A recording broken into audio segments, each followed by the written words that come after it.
অধ্যাপক রবীন্দ্রনাথ ঠাকুর। প্রথম পরিচ্ছেদ। কলেজে আমার সহপাঠী সম্প্রদায়ের মধ্যে আমার একটু বিশেষ প্রতিপত্তি ছিল। সকলেই আমাকে সকল বিষয়েই সমজদার বলিয়া মনে করিত। ইহার প্রধান কারণ, ভুল হউক আর ঠিক হউক, সকল বিষয়েই আমার একটা মতামত ছিল। অধিকাংশ লোকেই হ্যাঁ এবং না জোর করিয়া বলিতে পারে না, আমি সেটা খুব বলিতাম। কেবল যে আমি মতামত লইয়াছিলাম তাহা নহে, নিজেও রচনা করিতাম, বক্তৃতা দিতাম, কবিতা লিখিতাম, সমালোচনা করিতাম এবং সর্বপ্রকারেই আমার সহপাঠীদের ঈর্ষা ও শ্রদ্ধার পাত্র হইয়াছিলাম। কলেজে এইরূপে শেষ পর্যন্ত আপন মহিমা মহীয়ান রাখিয়া বাহির হইয়া আসিতে পারিতাম, কিন্তু ইতিমধ্যে আমার খ্যাতিস্থানের শনি এক নূতন অধ্যাপকের মূর্তি ধারণ করিয়া কলেজে উদিত হইল। আমাদের তখনকার সেই নবীন অধ্যাপকটি আজকালকার একজন সুবিখ্যাত লোক। অতএব আমার এই জীবনবৃত্তান্তে তাহার নাম গোপন করিলেও তাহার উজ্জ্বল নামের বিশেষ ক্ষতি হইবে না। আমার প্রতি তাহার আচরণ লক্ষ্য করিয়া বর্তমান ইতিহাসে তাহাকে বামাচরণবাবু বলিয়া ডাকা যাইবে। ইহার বয়স যে আমাদের অপেক্ষা অধিক ছিল তাহা নহে। অল্পদিন হইল এম.এ. পরীক্ষায় প্রথম হইয়া টনি সাহেবের বিশেষ প্রশংসা লাভ করিয়া বাহির হইয়া আসিয়াছেন, কিন্তু লোকটি ব্রাহ্ম বলিয়া কেমন তাহাকে অত্যন্ত সুদূর এবং স্বতন্ত্র মনে হইত। আমাদের সমকালীন সমবয়স্ক বলিয়া বোধ হইত না। আমরা নব্য হিন্দুর দল পরস্পরের মধ্যে তাহাকে ব্রহ্মদৈত্য বলিয়া ডাকিতাম। আমাদের একটি তর্ক সভা ছিল। আমি সে সভার বিক্রমাদিত্য এবং আমি সে সভার নবরত্ন ছিলাম। আমরা ৩৬ জন সভ্য ছিলাম। তন্মধ্যে ৩৫ জনকে গণনা হইতে বাদ দিলে কোনো ক্ষতি হইত না এবং অবশিষ্ট একজনের যোগ্যতা সম্বন্ধে আমার যেরূপ ধারণা উক্ত ৩৫ জনেরও সেইরূপ ধারণা ছিল। এই সভার বার্ষিক অধিবেশন উপলক্ষে আমি কার্লাইলের সমালোচনা করিয়া এক ওজস্বী প্রবন্ধ রচনা করিয়াছিলাম। মনে দৃঢ় বিশ্বাস ছিল তাহার অসাধারণত্বে শ্রোতা মাত্রেই চমৎকৃত হইবে। চমৎকৃত হইবার কথা ছিল, কারণ আমার প্রবন্ধে কার্লাইলকে আদ্যপান্ত নিন্দা করিয়াছিলাম। সে অধিবেশনের সভাপতি ছিলেন বামাচরণবাবু। প্রবন্ধ পাঠ শেষ হইলে আমার সহাধ্যায়ী ভক্তগণ আমার মতের অসম সাহসিকতা ও ইংরাজি ভাষার বিশুদ্ধ তেজস্বীয়তায় বিমুগ্ধ ও নিরুত্তর হইয়া বসিয়া রহিল। কাহারও কিছু বক্তব্য নাই শুনিয়া বামাচরণবাবু উঠিয়া শান্ত গম্ভীর স্বরে সংক্ষেপে বুঝাইয়া দিলেন যে আমেরিকার সুলেখক সুবিখ্যাত লাওয়েল সাহেবের প্রবন্ধ হইতে আমার প্রবন্ধটির যে অংশ চুরি সে অতি চমৎকার এবং যে অংশ আমার সম্পূর্ণ নিজের সেটুকু পরিত্যাগ করিলেই ভালো হইত। যদি তিনি বলিতেন লাওয়েলের সহিত নবীন প্রবন্ধ লেখকের মতের এমনকি ভাষারও আশ্চর্য অবিকল ঐক্য দেখা যাইতেছে, তাহা হইলে তাহার কথাটা সত্যও হইত অথচ অপ্রিয়ও হইত না। এই ঘটনার পর সহপাঠী মহলে আমার প্রতি যে অখণ্ড বিশ্বাস ছিল তাহাতে একটি বিদারণ রেখা পড়িল। কেবল আমার চিরানুরক্ত ভক্তাগ্রগণ্য অমূল্য চরণের হৃদয়ে লেশমাত্র বিকার জন্মিল না। সে আমাকে বারংবার বলিতে লাগিল, তোমার বিদ্যাপতি নাটকখানা ব্রহ্মদৈত্যকে শুনাইয়া দাও, দেখি সে সম্বন্ধে নিন্দুক কি বলিতে পারে।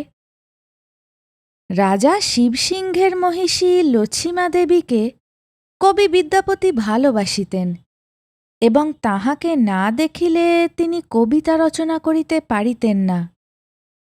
এই মর্ম অবলম্বন করিয়া আমি একখানি পরম শোকাবহ উচ্চশ্রেণীর পদ্য নাটক রচনা করিয়াছিলাম।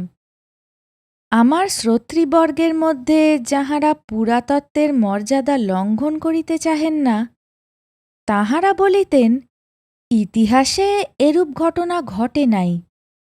আমি বলিতাম সে ইতিহাসের দুর্ভাগ্য, ঘটিলে ইতিহাস ঢের বেশি সরস ও সত্য হইত। নাটকখানি যে উচ্চশ্রেণীর সে কথা আমি পূর্বেই বলিয়াছি। অমূল্য বলিত সর্বোচ্চ শ্রেণীর।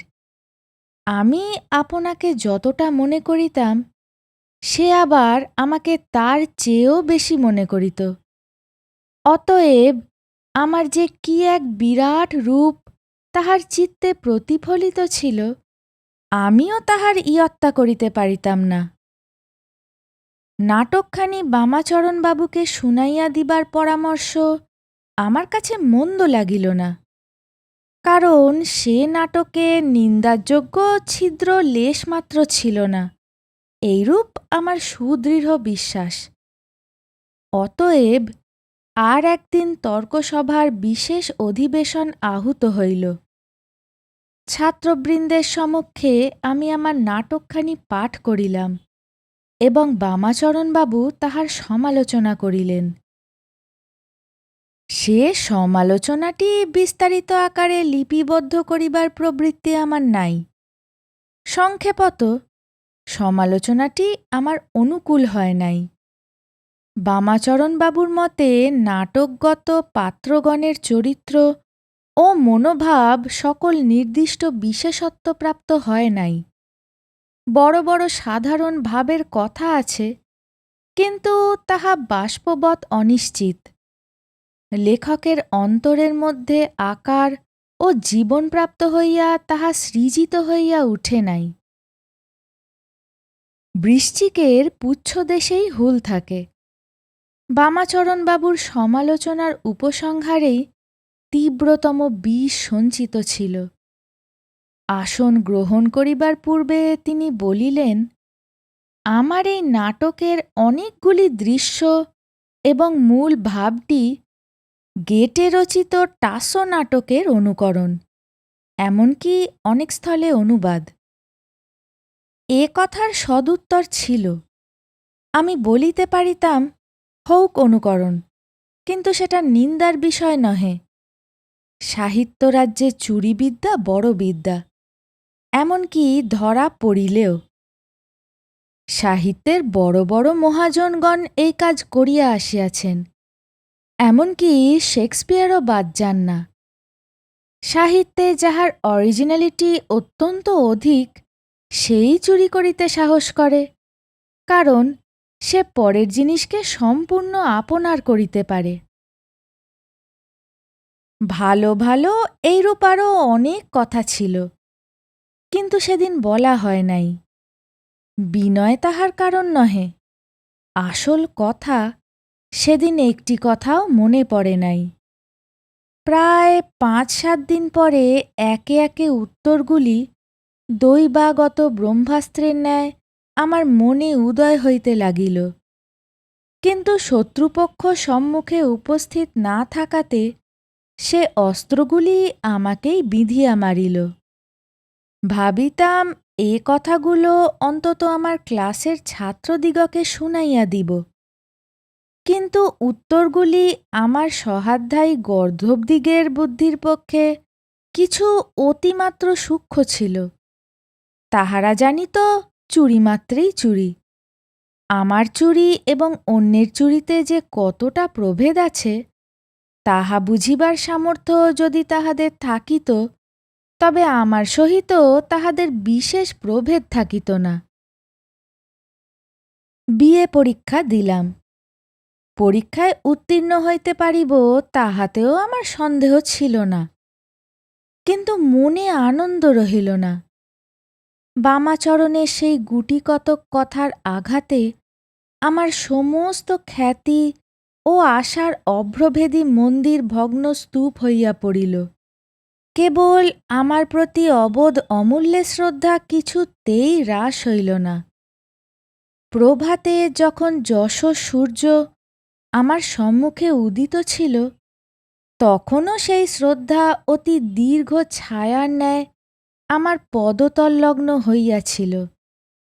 আবার সায়াহ্নে যখন আমার যশঃ সূর্য অস্তন্মুখ হইল, তখনও সেই শ্রদ্ধা দীর্ঘায়তন বিস্তার করিয়া আমার পদপ্রান্ত পরিত্যাগ করিল না। কিন্তু এ শ্রদ্ধায় কোনো পরিতৃপ্তি নাই। ইহা শূন্য ছায়া মাত্র। ইহা মূঢ় ভক্তহৃদয়ের মোহান্ধকার। ইহা বুদ্ধির উজ্জ্বল রশ্মিপাত নহে।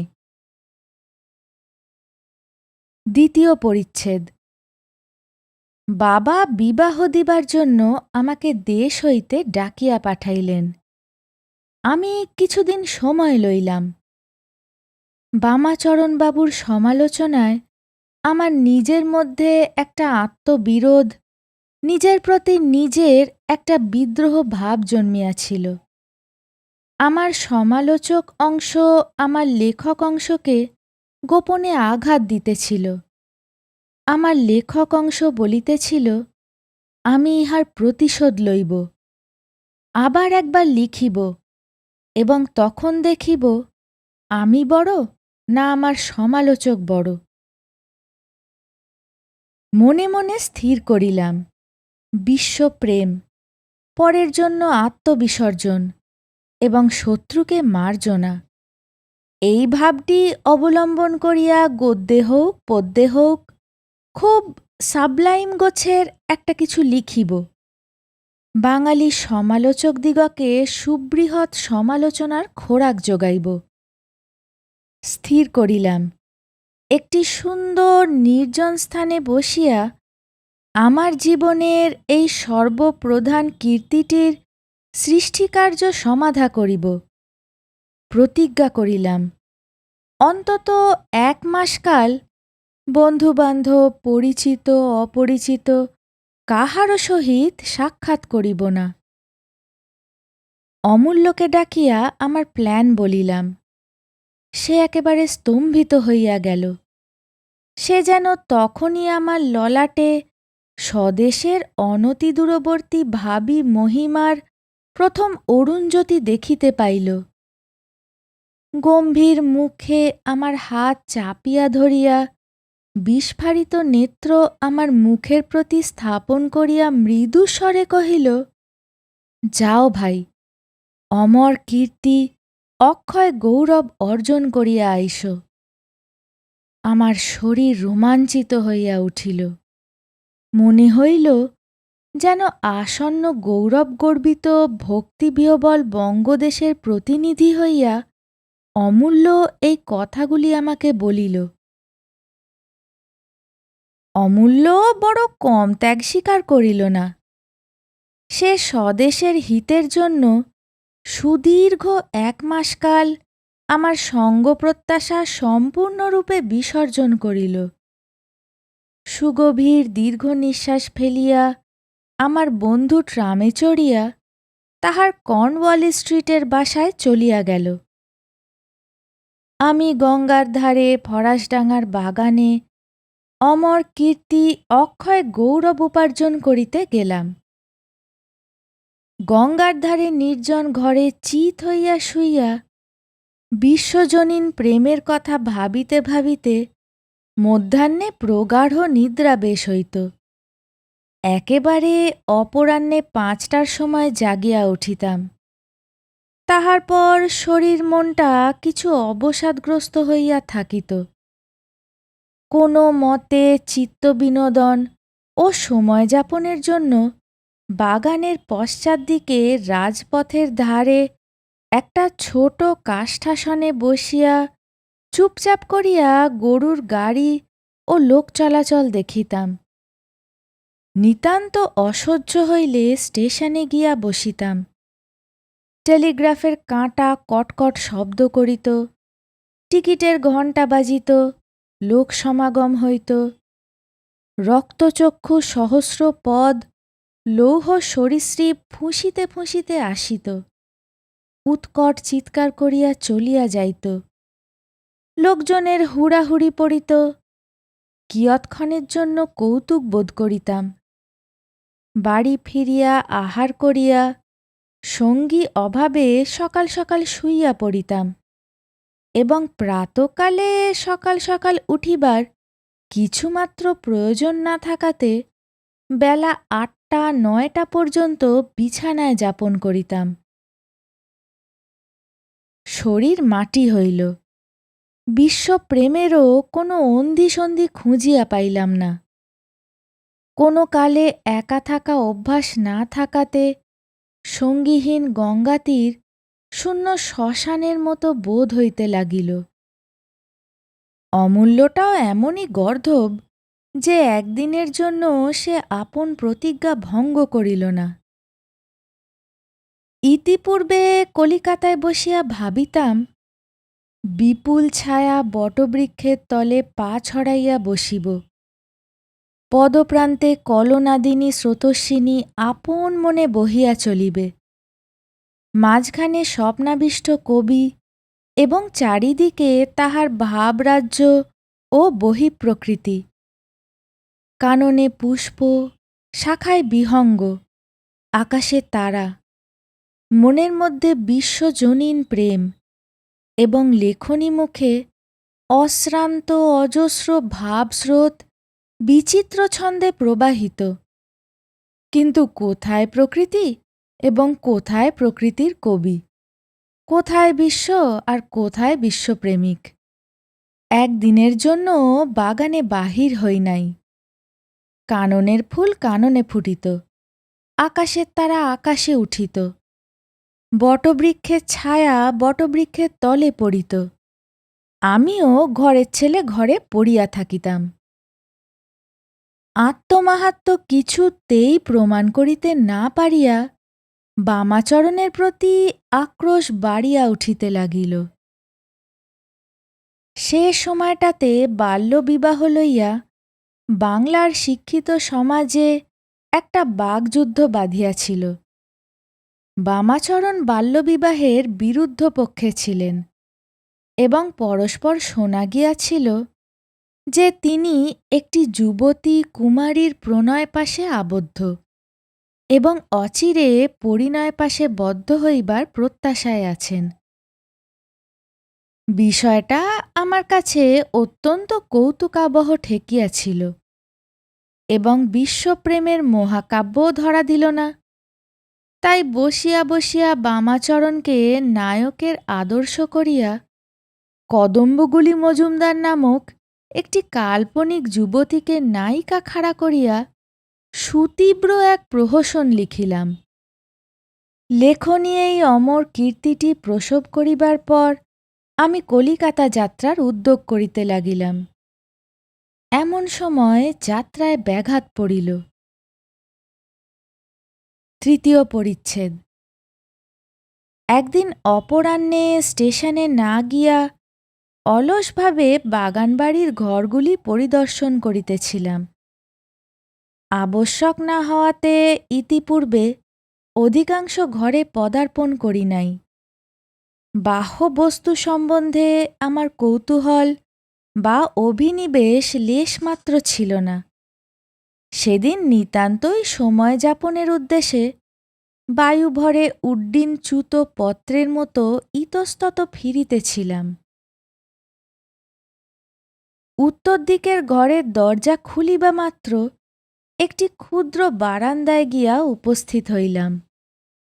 বারান্দার সম্মুখেই বাগানের উত্তর সীমার প্রাচীরের গাত্রলগ্ন দুইটি বৃহৎ জামের গাছ মুখোমুখি করিয়া দাঁড়াইয়া আছে। সেই দুইটি গাছের মধ্যবর্তী অবকাশ দিয়া আরেকটি বাগানের সুদীর্ঘ বকুলবীথির কিয়দংশ দেখা যায়। কিন্তু সে সমস্তই আমি পরে প্রত্যক্ষ করিয়াছিলাম। তখন আমার আর কিছুই দেখিবার অবসর হয় নাই। কেবল দেখিয়াছিলাম একটি ষোড়শী যুবতী হাতে একখানি বই লইয়া মস্তক আনমিত করিয়া পদচারণা করিতে করিতে অধ্যয়ন করিতেছে। ঠিক সে সময়ে কোনরূপ তত্ত্বালোচনা করিবার ক্ষমতা ছিল না। কিন্তু কিছুদিন পরে ভাবিয়াছিলাম যে দুষ্যন্ত বড় বড় বাণ সরাসন বাগাইয়া রথে চড়িয়া বনে মৃগয়া করিতে আসিয়াছিলেন। মৃগ তো মরিল না। মাঝে হইতে দৈবাৎ 10 মিনিট কাল গাছের আড়ালে দাঁড়াইয়া যাহা দেখিলেন, যাহা শুনিলেন, তাহাই তাহার জীবনের সকল দেখাশোনার সেরা হইয়া দাঁড়াইল।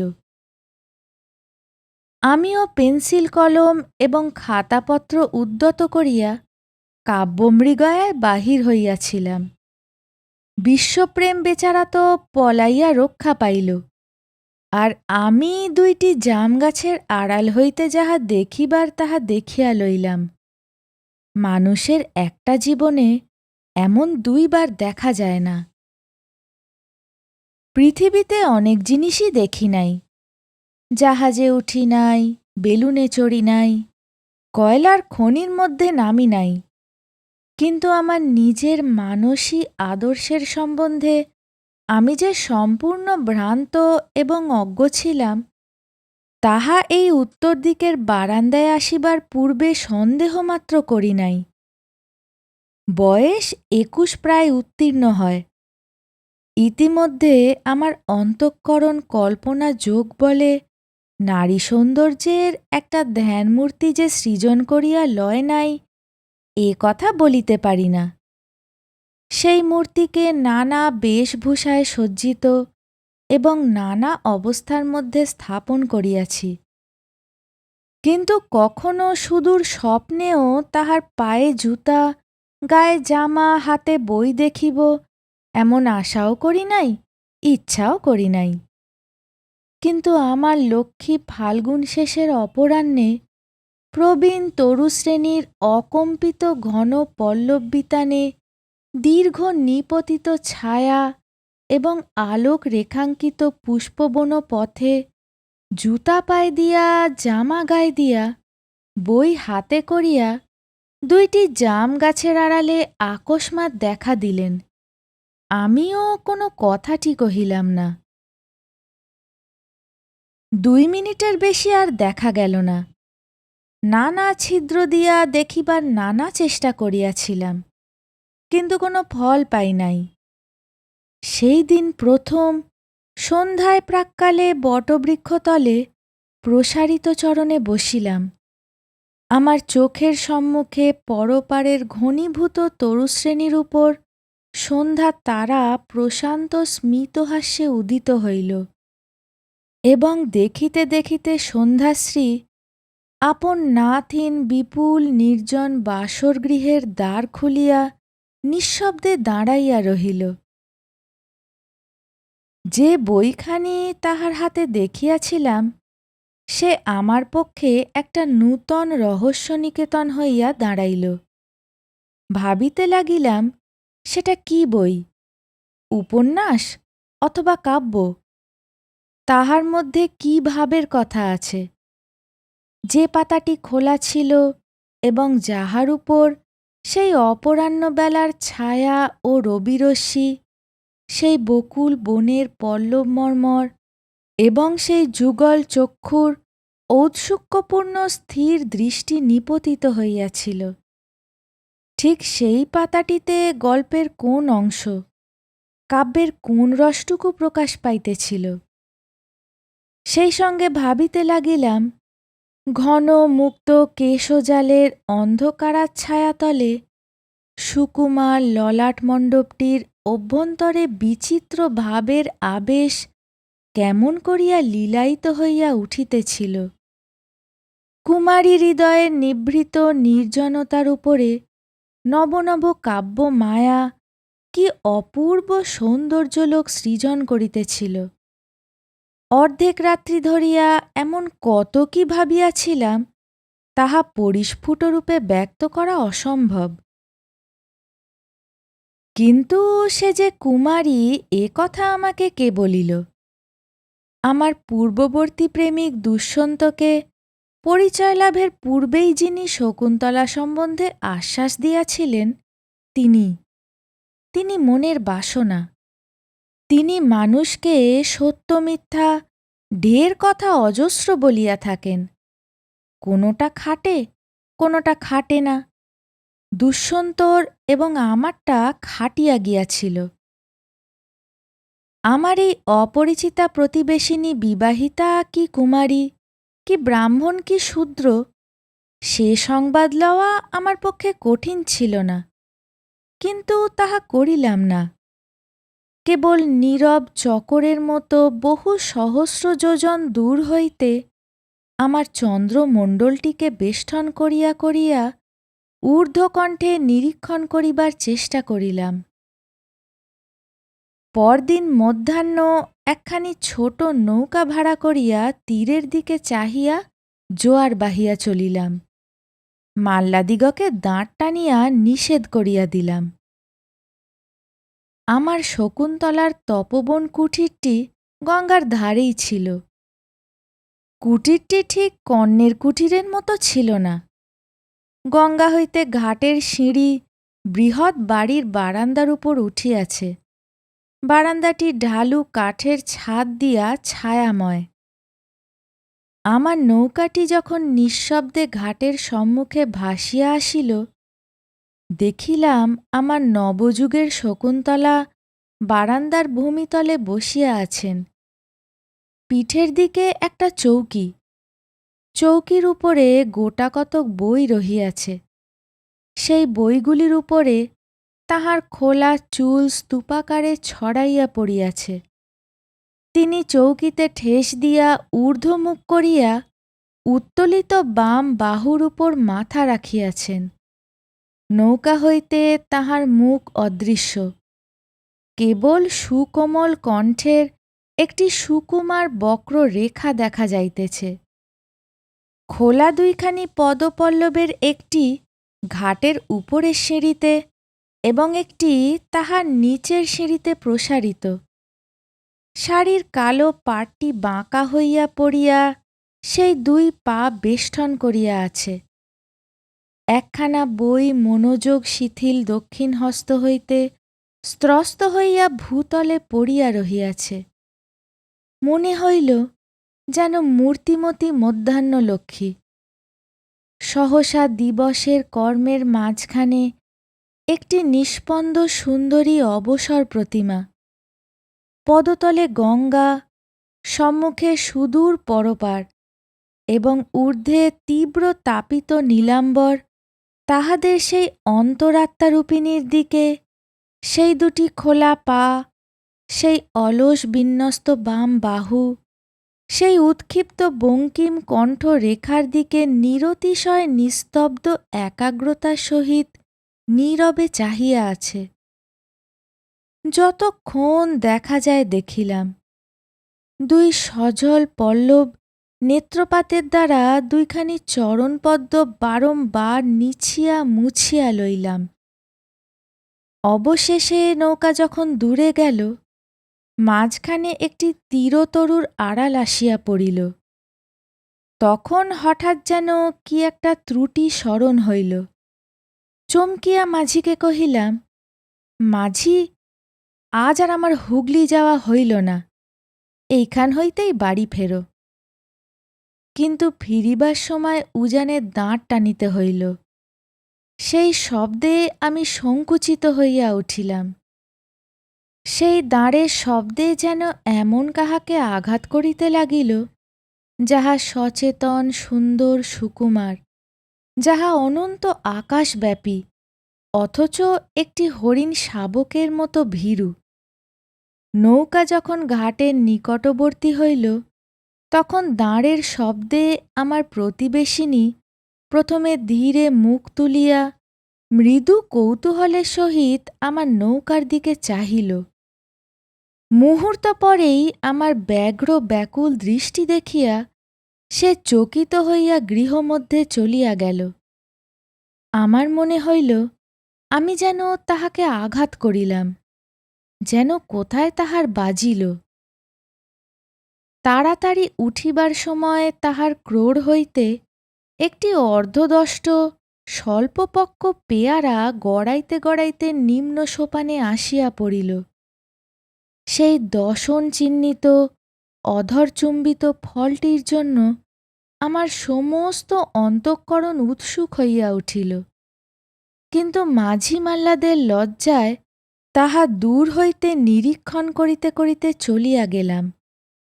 দেখিলাম উত্তরোত্তর লোলুপায়মান জোয়ারের জল ছল ছল লুব্ধ শব্দে তাহার লোল রসনার দ্বারা সেই ফলটিকে আয়ত্ত করিবার জন্য বারংবার উন্মুখ হইয়া উঠিতেছে।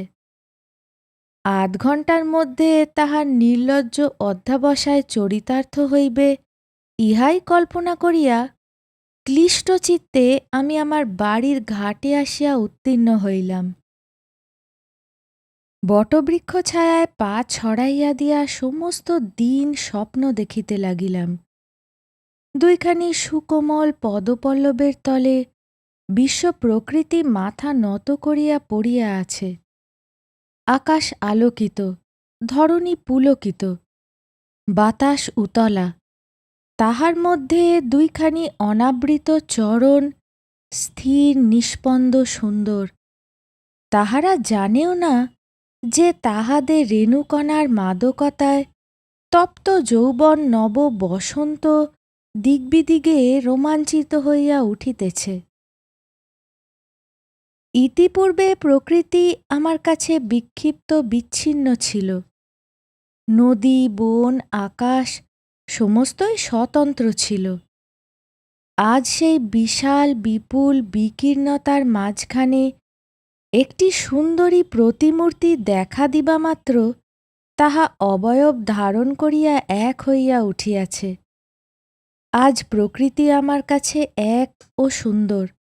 সে আমাকে অহরহ মুখভাবে অনুনয় করিতেছে, আমি মৌন, তুমি আমাকে ভাষা দেও।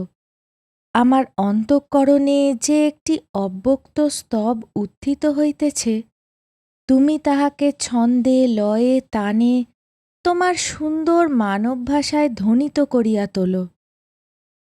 প্রকৃতির সেই নীরব অনুনয়ে আমার হৃদয়ের তন্ত্রী বাজিতে থাকে। বারংবার কেবল এই গান শুনি, হে সুন্দরী, হে মনোহারিণী, হে বিশ্বজয়িনী, হে মনোপ্রাণ পতঙ্গের একটিমাত্র দীপশিখা, হে অপরিসীম জীবন, হে অনন্ত মধুর মৃত্যু। এ গান শেষ করিতে পারি না, সংলগ্ন করিতে পারি না, ইহাকে আকারে পরিস্ফুট করিতে পারি না, ইহাকে ছন্দে গাঁথিয়া ব্যক্ত করিয়া বলিতে পারি না। মনে হয় আমার অন্তরের মধ্যে জোয়ারের জলের মতো একটা অনির্বচনীয় অপরিমেয় শক্তির সঞ্চার হইতেছে। এখনও তাহাকে আয়ত্ত করিতে পারিতেছি না। যখন পারিব তখন আমার কণ্ঠ আকস্মাৎ দিব্য সঙ্গীতে ধ্বনিত, আমার ললাট অলৌকিক আভায় আলোকিত হইয়া উঠিবে। এমন সময় একটি নৌকা পরপারের নৈহাটি স্টেশন হইতে পার হইয়া আমার বাগানের ঘাটে আসিয়া লাগিল। দুই স্কন্ধের উপর কোঁচকানো চাদর ঝুলাইয়া ছাতাটি কক্ষে লইয়া হাস্যমুখে অমূল্য নামিয়া পড়িল। আকস্মাৎ বন্ধুকে দেখিয়া আমার মনে যেরূপ ভাবোদয় হইল, আশা করি শত্রুর প্রতিও কাহারও যেন সেইরূপ না ঘটে। বেলা প্রায় ২টার সময় আমাকে সেই বটের ছায়ায় নিতান্ত ক্ষিপ্তের মতো বসিয়া থাকিতে দেখিয়া অমূল্যর মনে ভারী একটা আশার সঞ্চার হইল। পাছে বঙ্গদেশের ভবিষ্যৎ সর্বশ্রেষ্ঠ কাব্যের কোনো একটা অংশ তাহার পদশব্দে সচকিত হইয়া বন্য রাজহংসের মতো একেবারে জলের মধ্যে গিয়া পড়ে। সেই ভয়ে সে সসংকোচে মৃদুমন্দ গমনে আসিতে লাগিল। দেখিয়া আমার আরও রাগ হইল। কিঞ্চিৎ অধীর হইয়া কহিলাম, কি হে অমূল্য, ব্যাপারখানা কি? তোমার পায়ে কাঁটা ফুটিল নাকি? অমূল্য ভাবিল আমি খুব একটা মজার কথা বলিলাম।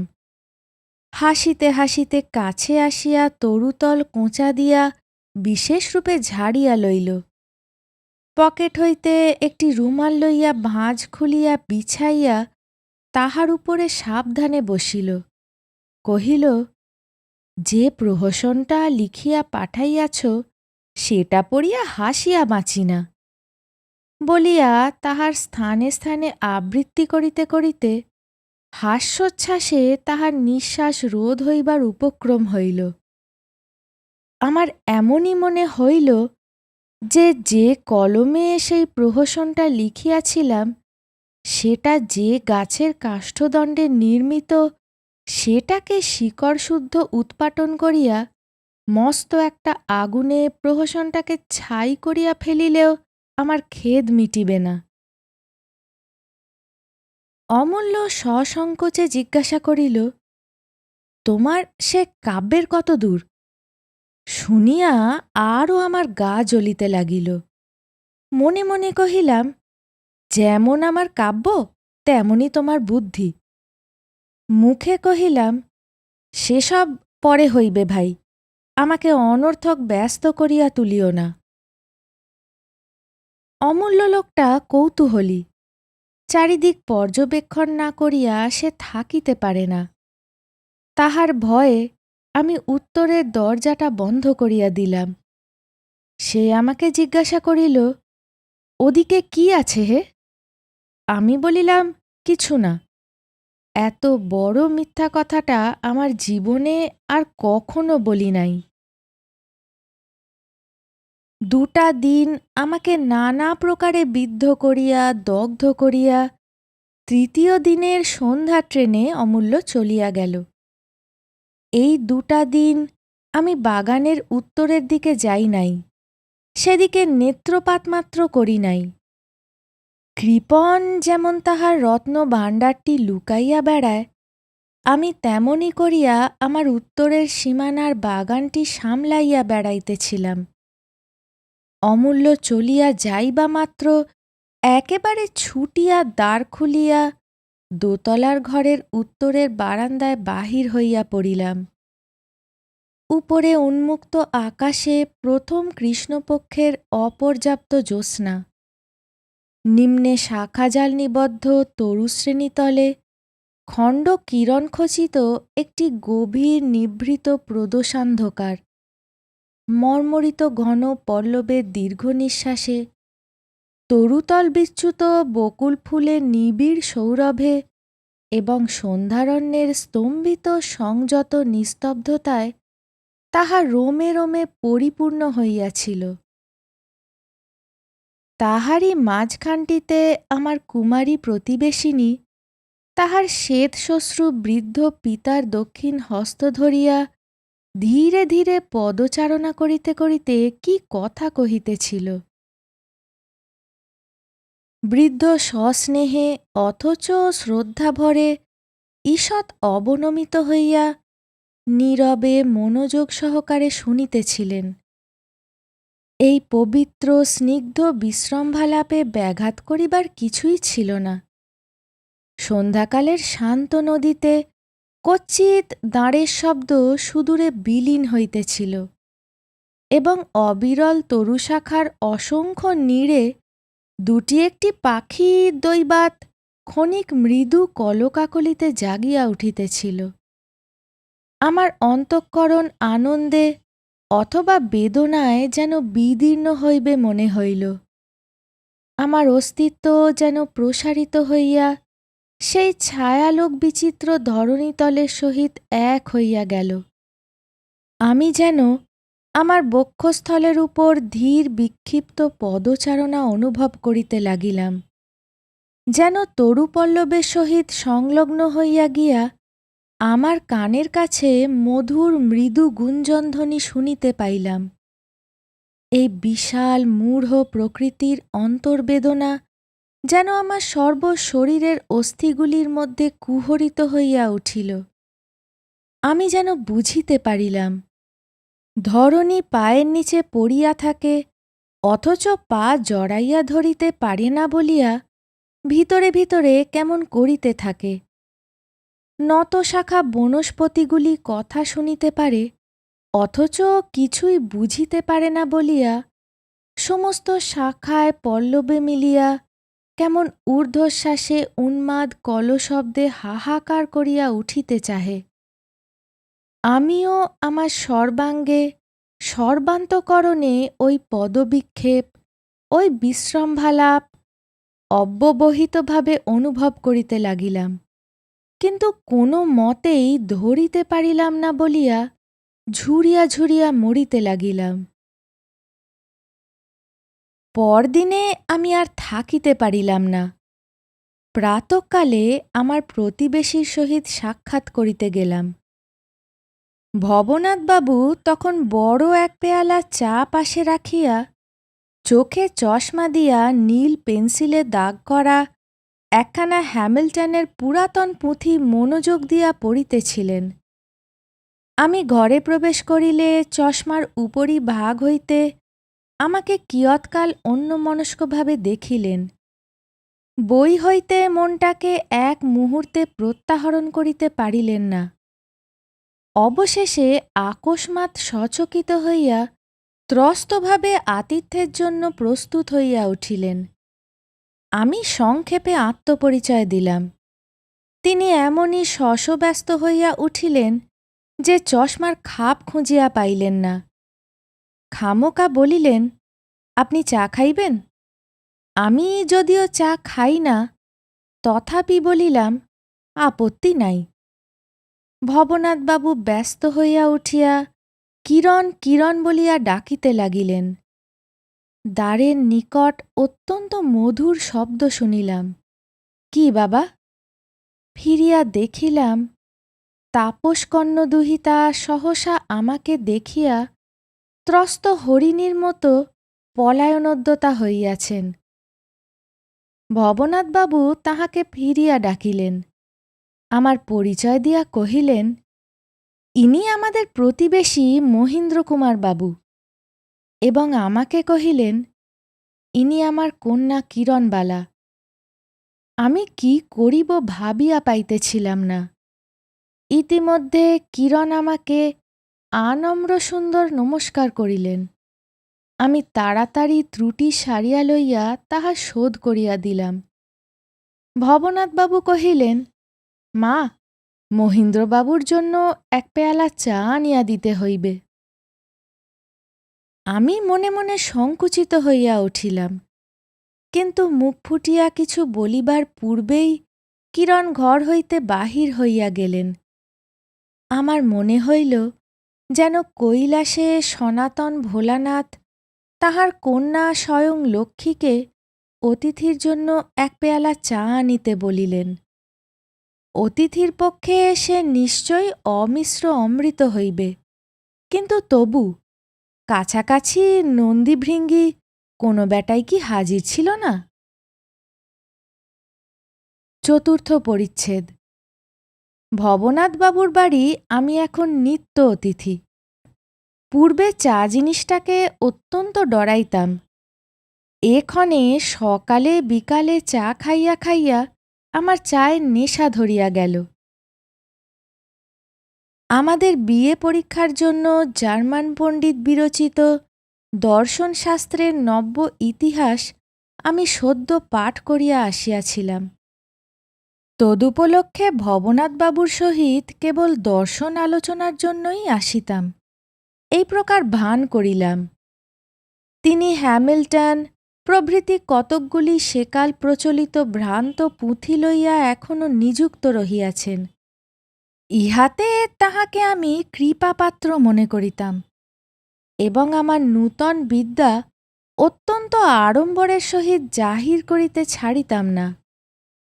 ভবনাথবাবু এমনই ভালো মানুষ, এমনই সকল বিষয়ে সসংকোচ যে আমার মতো অল্পবয়স্ক যুবকের মুখ হইতেও সকল কথা মানিয়া যাইতেন। তিলমাত্র প্রতিবাদ করিতে হইলে অস্থির হইয়া উঠিতেন, ভয় করিতেন পাছে আমি কিছুতে ক্ষুণ্ণ হই। কিরণ আমাদের এই সকল তত্ত্বালোচনার মাঝখান হইতেই কোনো ছুতায় উঠিয়া চলিয়া যাইত। তাহাতে আমার যেমন ক্ষোভ জন্মিত, তেমনি আমি গর্বও অনুভব করিতাম। আমাদের আলোচ্য বিষয়ের দুরূহ পাণ্ডিত্য কিরণের পক্ষে দুঃসহ।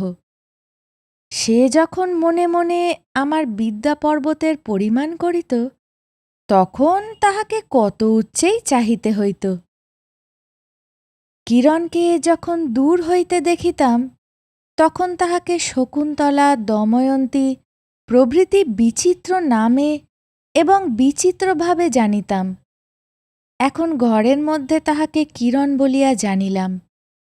এখন আর সে জগতের বিচিত্র নায়িকার ছায়ারূপিণী নহে, এখন সে একমাত্র কিরণ।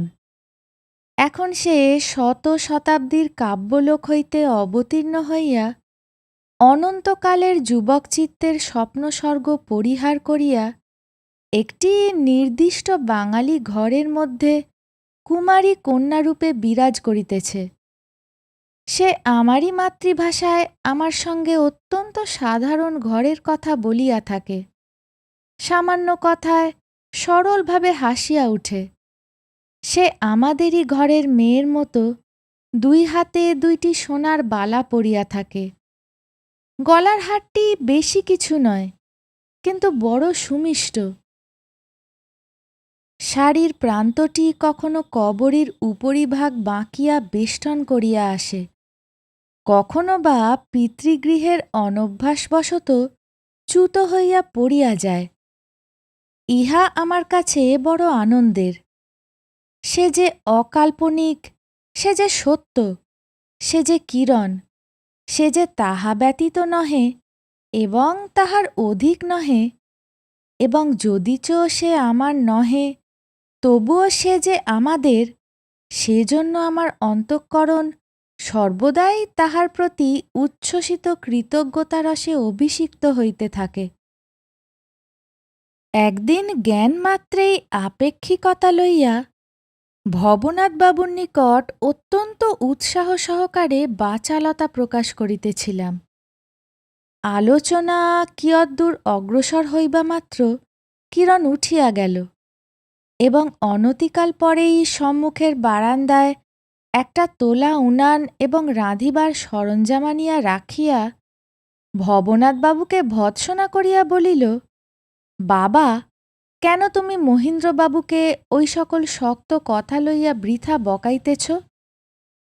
আসুন মহিন্দ্রবাবু, তার চেয়ে আমার রান্নায় যোগ দিলে কাজে লাগিবে। ভবনাথবাবুর কোনো দোষ ছিল না এবং কিরণ তাহা অবগত ছিল, কিন্তু ভবনাথবাবু অপরাধীর মতো অনুতপ্ত হইয়া ঈষৎ হাসিয়া বলিলেন, তা বটে, আচ্ছা ও কথাটা আর একদিন হইবে। এই বলিয়া নিরুদ্বিগ্ন চিত্তে তিনি তাহার নিত্য নিয়মিত অধ্যয়নে নিযুক্ত হইলেন।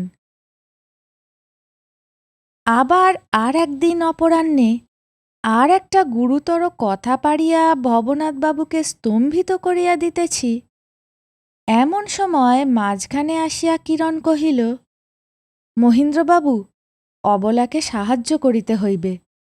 দেয়ালে লতা চড়াইব, নাগাল পাইতেছি না। আপনাকে এই পেরেকগুলি মারিয়া দিতে হইবে। আমি উৎফুল্ল হইয়া উঠিয়া গেলাম। ভবনাথবাবুও প্রফুল্ল মনে পড়িতে বসিলেন। এমনই প্রায় যখনই ভবনাথবাবুর কাছে আমি ভারী কথা পাড়িবার উপক্রম করি, কিরণ একটা না একটা কাজের ছুতা ধরিয়া ভঙ্গ করিয়া দেয়। ইহাতে আমি মনে মনে পুলকিত হইয়া উঠিতাম। আমি বুঝিতাম যে কিরণের কাছে আমি ধরা পড়িয়াছি।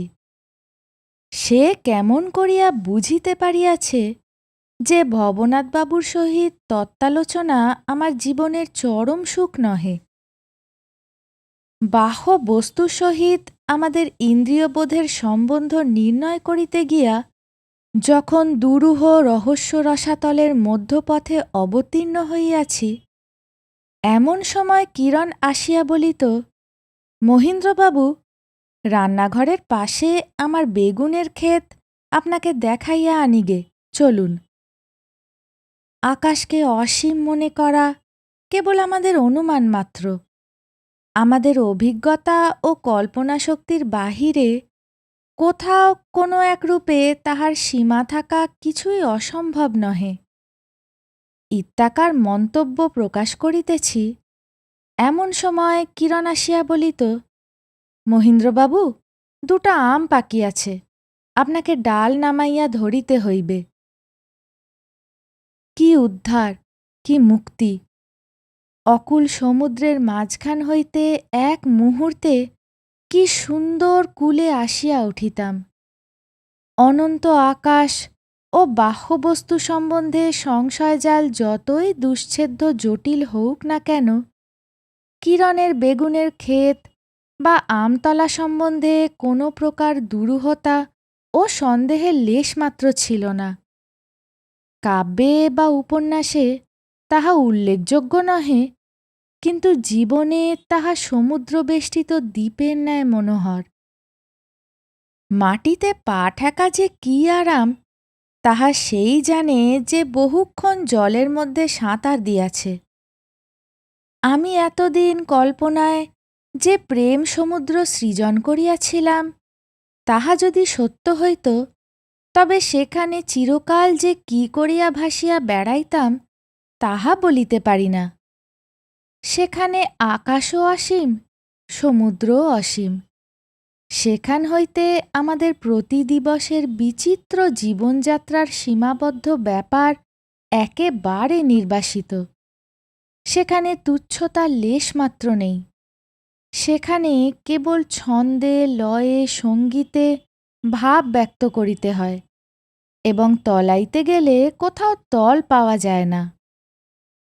কিরণ সেখান হইতে মজ্জমান এই হতভাগ্যের কেশ পাশ ধরিয়া যখন তাহার আমতলায় তাহার বেগুনের ক্ষেতে টানিয়া তুলিল, তখন পায়ের তলায় মাটি পাইয়া আমি বাঁচিয়া গেলাম।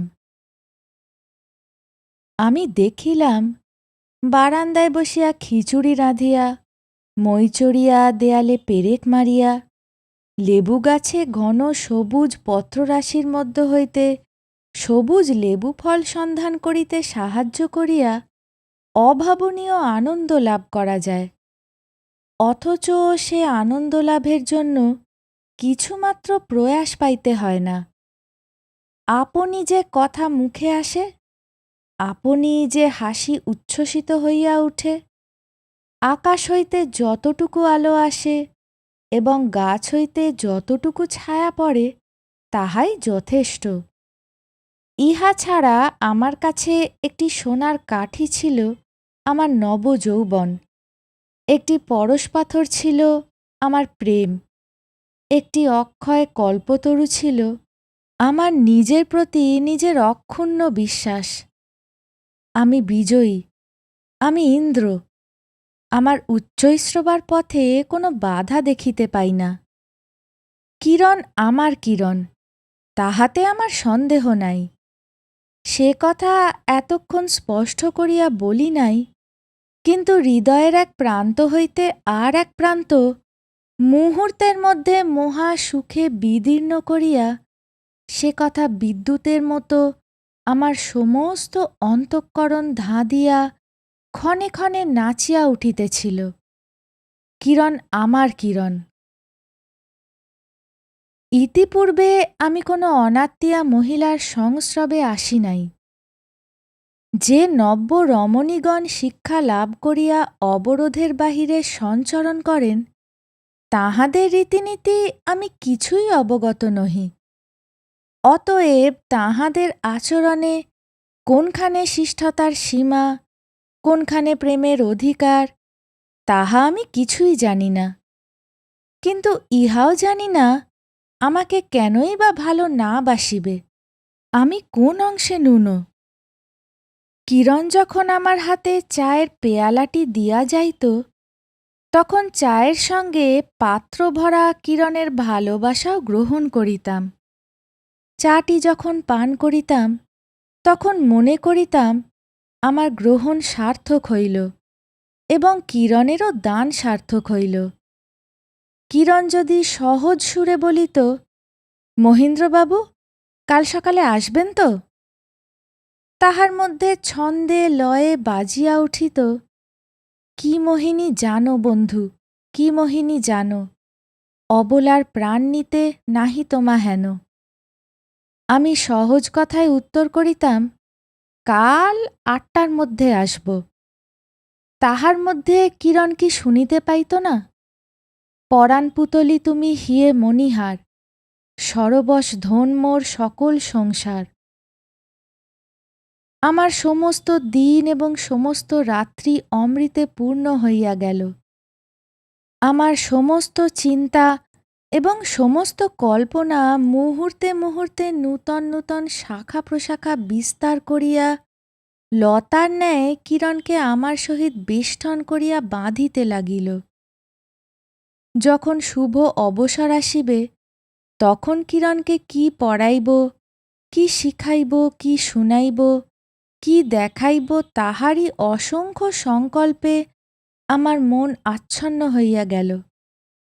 এমনকি স্থির করিলাম, জার্মান পণ্ডিত রচিত দর্শনশাস্ত্রের নব্য ইতিহাসেও যাহাতে তাহার চিত্তের ঔৎসুক্য জন্মে, এমন শিক্ষা তাহাকে দিতে হইবে, নতুবা আমাকে সে সর্বতোভাবে বুঝিতে পারিবে না।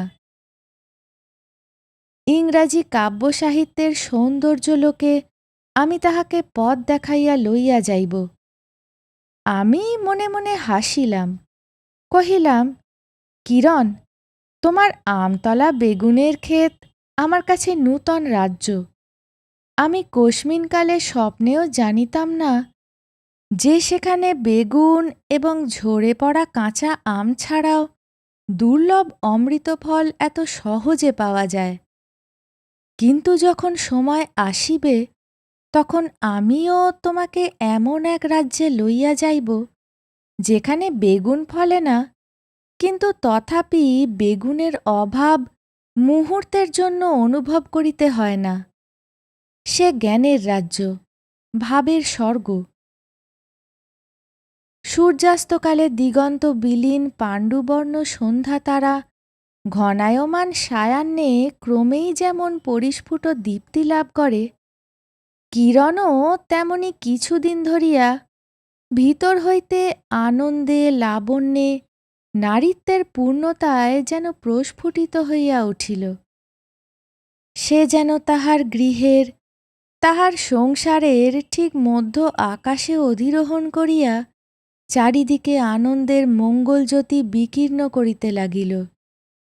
সেই জ্যোতিতে তাহার বৃদ্ধ পিতার শুভ্র কেশের উপর পবিত্রতার উজ্জ্বল আভা পড়িল, এবং সেই জ্যোতি আমার উদ্বেল হৃদয় সমুদ্রের প্রত্যেক তরঙ্গের উপর কিরণের মধুর নামের একটি করিয়া জ্যোতির্ময় স্বাক্ষর মুদ্রিত করিয়া দিল।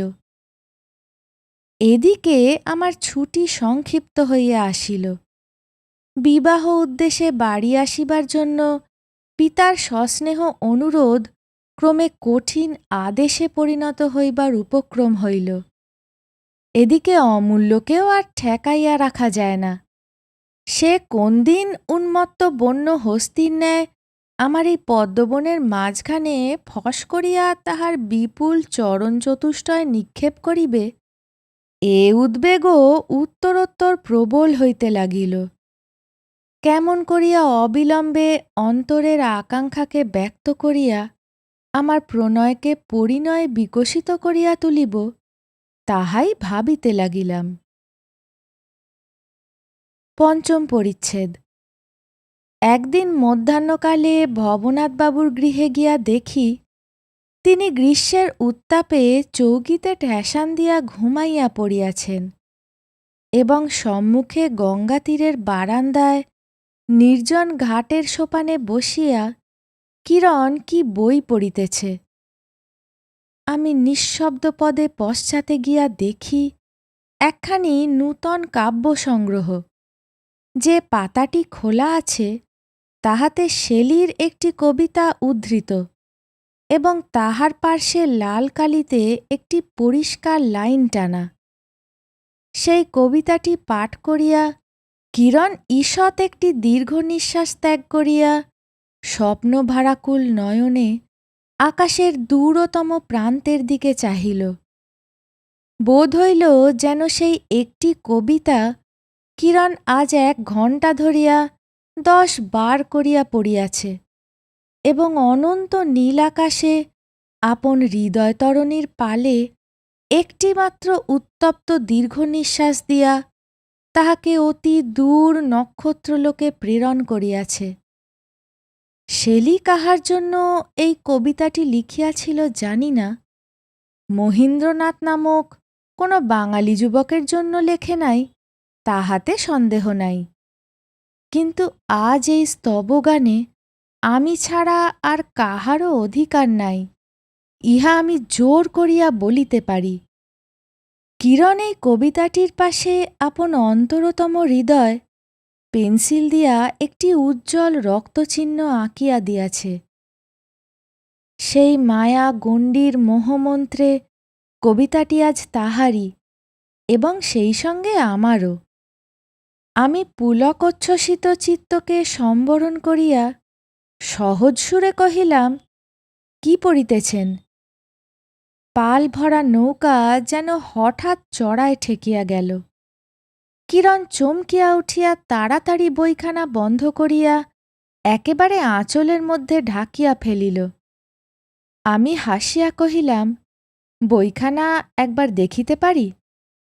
কিরণকে কি যেন বাজিল। সে আগ্রহ সহকারে বলিয়া উঠিল, না না, ও বই থাক। আমি কিয়দ্দূরে একটা ধাপ নিচে বসিয়া ইংরাজি কাব্যসাহিত্যের কথা উত্থাপন করিলাম। এমন করিয়া কথা তুলিলাম যাহাতে কিরণেরও সাহিত্য শিক্ষা হয় এবং আমারও মনের কথা ইংরাজ কবির জবানিতে ব্যক্ত হইয়া উঠে। খররৌদ্রতাপে সুগভীর নিস্তব্ধতার মধ্যে জলের স্থলের ছোট ছোট কলশব্দগুলি জননীর ঘুমপাড়ানির গানের মতো অতিশয় মৃদু এবং সকরুণ হইয়া আসিল। কিরণ যেন অধীর হইয়া উঠিল।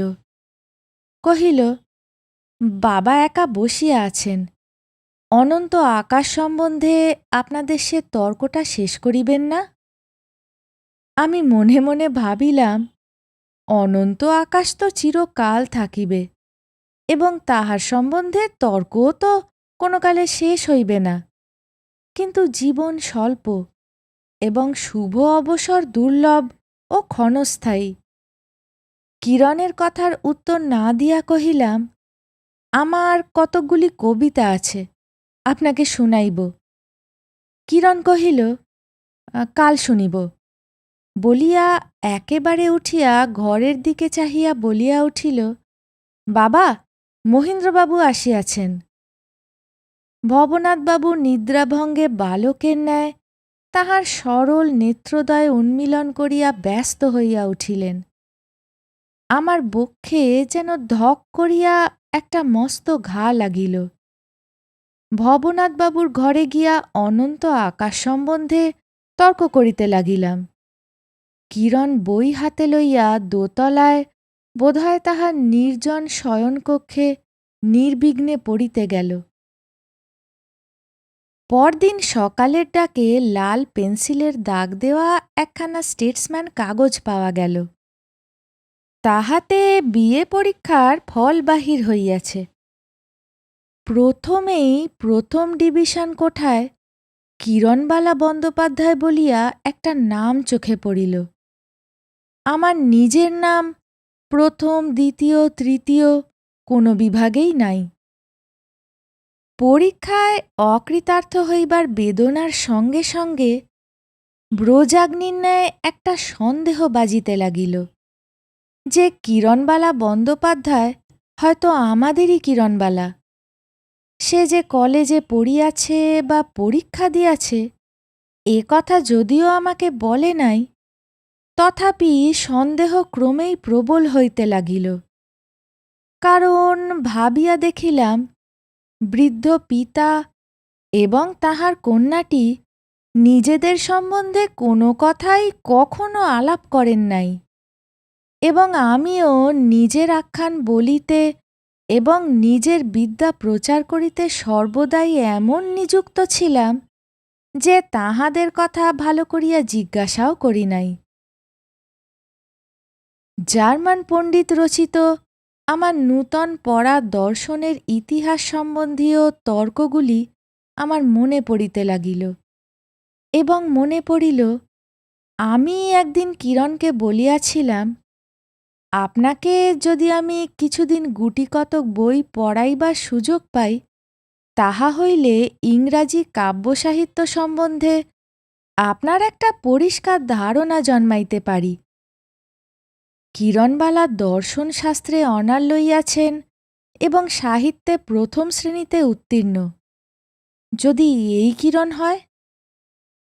অবশেষে প্রবল খোঁচা দিয়া আপন ভস্মাচ্ছন্ন অহংকারকে উদ্দীপ্ত করিয়া কহিলাম, হয় হউক, আমার রচনাবলী আমার জয়স্তম্ভ বলিয়া খাতা হাতে সবলে পা ফেলিয়া মাথা পূর্বাপেক্ষা উচ্চে তুলিয়া ভবনাথবাবুর বাগানে গিয়া উপস্থিত হইলাম। তখন তাহার ঘরে কেহ ছিল না।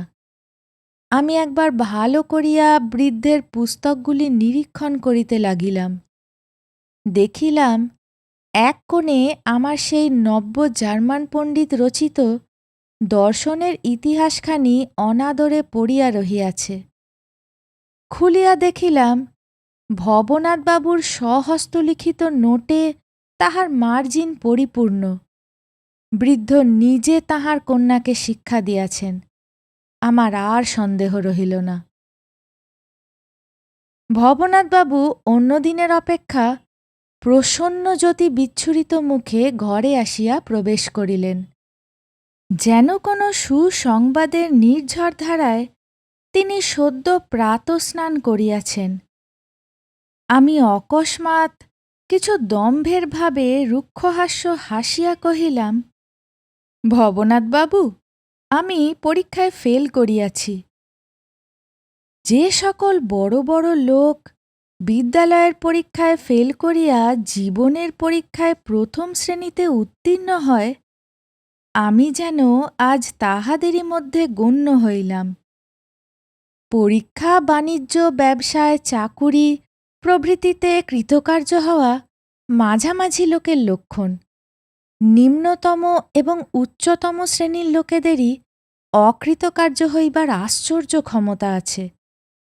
ভবনাথবাবুর মুখ সস্নেহ করুণ হইয়া আসিল। তিনি তাহার কন্যার পরীক্ষোত্তরণ সংবাদ আমাকে আর দিতে পারিলেন না, কিন্তু আমার অসঙ্গত উগ্র প্রফুল্লতা দেখিয়া কিছু বিস্মিত হইয়া গেলেন। তাহার সরল বুদ্ধিতে আমার গর্বের কারণ বুঝিতে পারিলেন না। এমন সময় আমাদের কলেজের নবীন অধ্যাপক বামাচরণবাবুর সহিত কিরণ সলজ্জ সরসোজ্জ্বল মুখে বর্ষা ধৌত লতাটির মতো ছল ছল করিতে করিতে ঘরের মধ্যে প্রবেশ করিল। আমার আর কিছুই বুঝিতে বাকি রহিল না। রাত্রে বাড়িতে আসিয়া আমার রচনাবলীর খাতাখানা পুড়াইয়া ফেলিয়া দেশে গিয়া বিবাহ করিলাম। গঙ্গার ধারে যে বৃহৎ কাব্য লিখিবার কথা ছিল তাহা লেখা হইল না, কিন্তু জীবনের মধ্যে তাহা লাভ করিলাম।